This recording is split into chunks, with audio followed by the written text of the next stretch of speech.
¿Qué pasa en España con las banderas?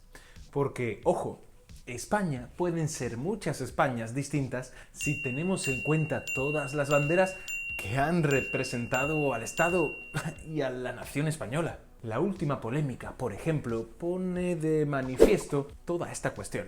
Tiene que ver con la bandera que lucía en una comisaría de policía en Las Palmas de Gran Canaria no hace mucho. La polémica no se hizo esperar y desató una oleada de críticas, así como acalorados debates en redes sociales sobre las banderas. ¿Qué ocurre en España con las banderas? Lo veremos en este vídeo. ¡Adelante!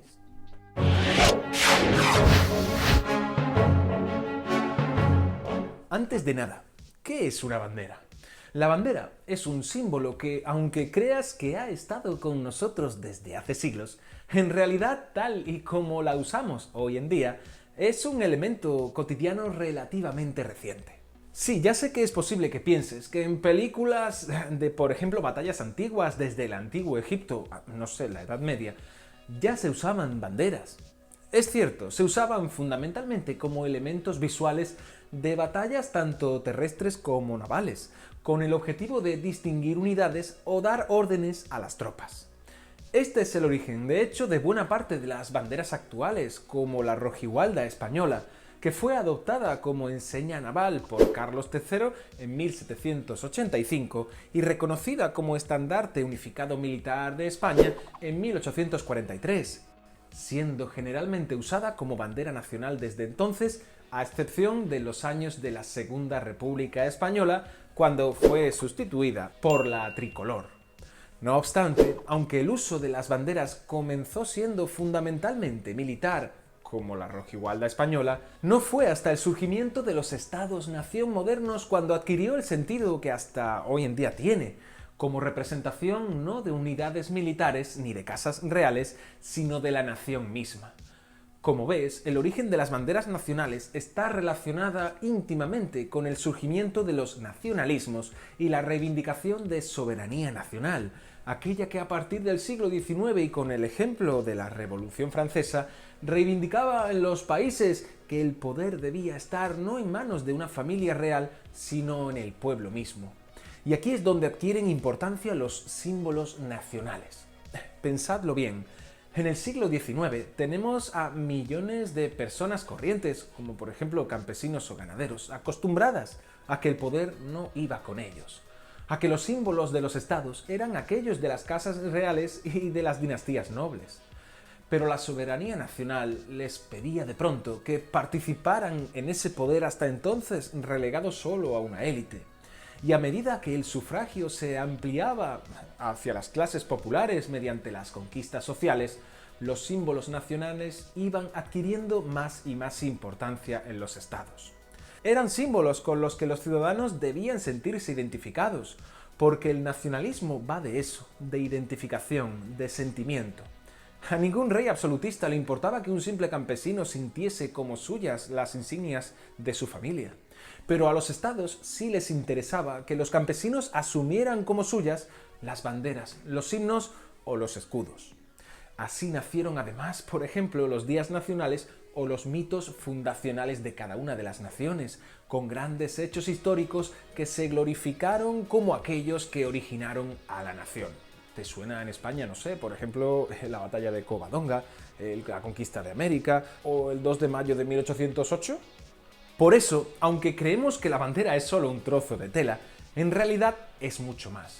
Para los estados-nación es la representación no solo de la soberanía nacional, sino, ojo, de la ficción que mantiene el poder de estos nuevos estados, sustentados en la convivencia de todos nosotros.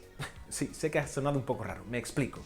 Las monarquías absolutistas no necesitaban en realidad que el pueblo se sintiera parte o no del Estado. Estas monarquías se sustentaban en que el poder les había pertenecido desde hace siglos y que venía nada menos que de Dios. En cambio, los estados-nación existen y existían en cuanto todos nosotros nos sentimos parte y representación de él. Y por eso le damos tanta importancia a la bandera, porque la bandera es el primer medio a través del cual el Estado sigue manteniendo su poder en todos nosotros. Y ahora vuelvo a la misma pregunta del comienzo. ¿Qué problema tenemos en España con las banderas?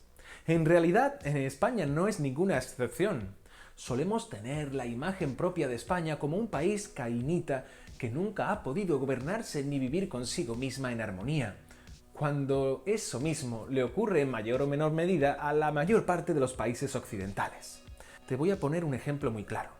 En Estados Unidos todo el mundo siente orgullo por su bandera. ¿Lo has pensado alguna vez? Pues siento decirte que no es así. Los estadounidenses también tienen su propio conflicto con la bandera. ¿Te suena esta bandera? ¿La bandera confederada? Te animo a que busques información sobre ella y por qué hay en Estados Unidos algunos estados en los que mucha gente sigue llevándola en lugar de la bandera de las barras y estrellas. Como la bandera identifica sentimientos nacionales, es fácil también que identifique a distintas ideas de nación. Eso es precisamente lo que ocurre no solo en Estados Unidos, sino también en España. Solo que el conflicto norteamericano de la bandera tiene su origen en su guerra civil, que ocurrió a mediados del siglo XIX, y el de España viene de las dos guerras civiles que en los dos últimos siglos hemos sufrido. Un momento, ¿has dicho dos guerras civiles? Pues sí, porque el primer conflicto de la bandera en España fue el de la Guerra Carlista, una guerra que no fue en realidad un conflicto por la sucesión real como mucha gente piensa, sino por la idea del Estado español. Porque el carlismo, aquel que se levantó en defensa de Don Carlos como sucesor de Fernando VII, asumió la defensa de la tradición, del absolutismo y del conservadurismo del siglo XIX, mientras que el bando isabelino que apoyaba el trono de Isabel II, hija de Fernando VII, fue apoyado fundamentalmente por los liberales, quienes asumían la defensa de las libertades individuales y de esa soberanía nacional de la que hemos estado hablando anteriormente. El bando carlista asumió pronto unos símbolos muy reconocibles en la guerra, por ejemplo la boina roja o la bandera de la Cruz de Borgoña que algunas unidades del ejército carlista usaron como emblema para su causa. De hecho, como curiosidad, podemos considerar que la actual Ikurriña del País Vasco tiene su origen en la Cruz de Borgoña debido a que el carlismo tuvo en la zona norte de España, como País Vasco o Navarra, una gran influencia. Pero, ¿de dónde había salido esta bandera? La Cruz de Borgoña o el Aspa de Borgoña es una representación en rojo sobre fondo blanco de la Cruz de San Andrés. Esta cruz fue el emblema utilizado por las tropas de Juan I de Borgoña, conocido como Juan sin Miedo, en la Guerra de los 100 años. Pero, ¿y cómo llegó a España? Sí, espera que te lo cuento. El culpable es Felipe el Hermoso, que como ya sabes se casó con Juana I de Castilla y que era hijo de María de Borgoña y Maximiliano I de Habsburgo. Felipe heredó por tanto por vía materna este símbolo que usó en uniformes y banderas. Más tarde fue adoptado por su hijo, Carlos I de España y V de Alemania, y fue durante el reinado de este, así como de su sucesor, Felipe II, cuando el ejército de la monarquía hispánica empezó a usar el aspa de Borgoña como símbolo. Felipe II de hecho ordenó que cada tercio llevase, además de la bandera de cada compañía, otra de color amarillo con las aspas de Borgoña en rojo.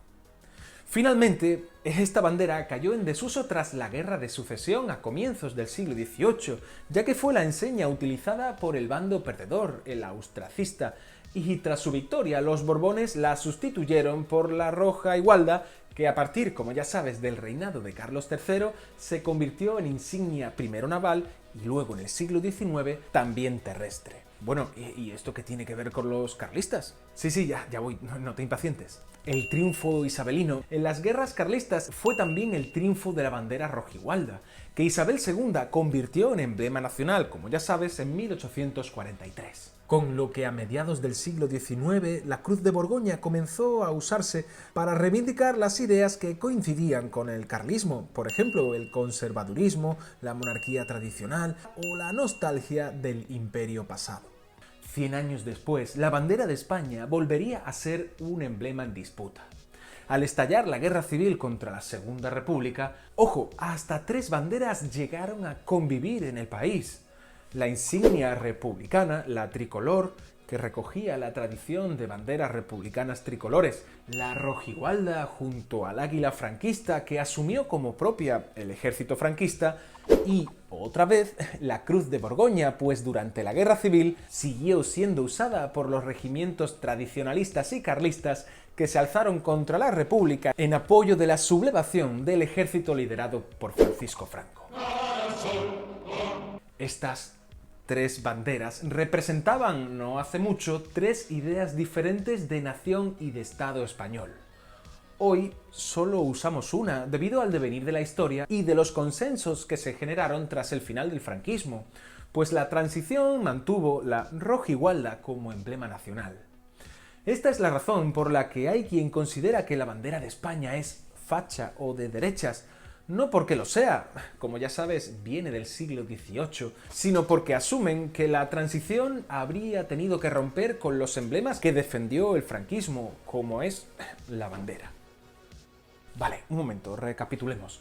La bandera de España no es algo de derechas, pero ¿y si la utilizan los nostálgicos del franquismo para reivindicar sus ideas políticas? De la misma forma, vale, la bandera de la Cruz de Borgoña tampoco tiene una idea política, pero ¿y si hoy en día la utiliza una parte de la política española como emblema para reivindicar su ideología? Ahí es donde está el debate. Más allá de las propias banderas en sí, si podemos considerar o no las banderas como símbolos vivos cuyos emblemas y significados varían a lo largo del tiempo. Te voy a poner un ejemplo muy claro. La esvástica se usa en culturas orientales desde hace miles de años. ¿Se te ocurriría decir que este símbolo hindú es nazi? Por supuesto que no.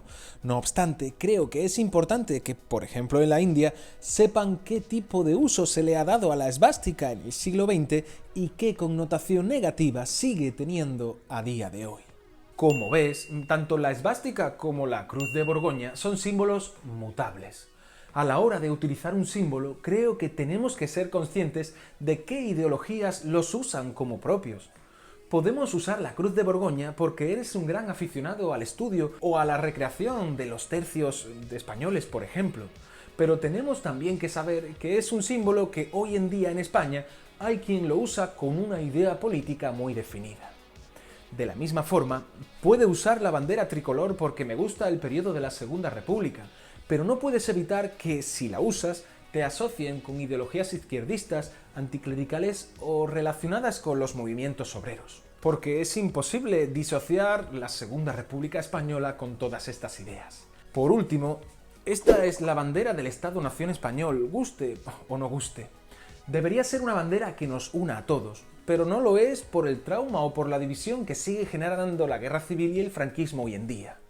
Entender que no debería ser una bandera que se use para reivindicar un determinado espectro político o la división entre españoles, como hay quien quiere hacerla ver hoy en día, es quizá el primer paso para comenzar a cerrar las heridas que aún siguen abiertas. Porque, como ves, una bandera no es un simple trozo de tela, es mucho más. ¿Te ha gustado este vídeo? Me lo dejas aquí abajo en los comentarios, así como también tu like y tu suscripción. Y si quieres acceder a contenido exclusivo, ¿por qué no visitas mi página de Patreon? Aquí abajo te lo dejo, ¿vale? Y ahora nos vemos en el próximo vídeo. ¡Adiós!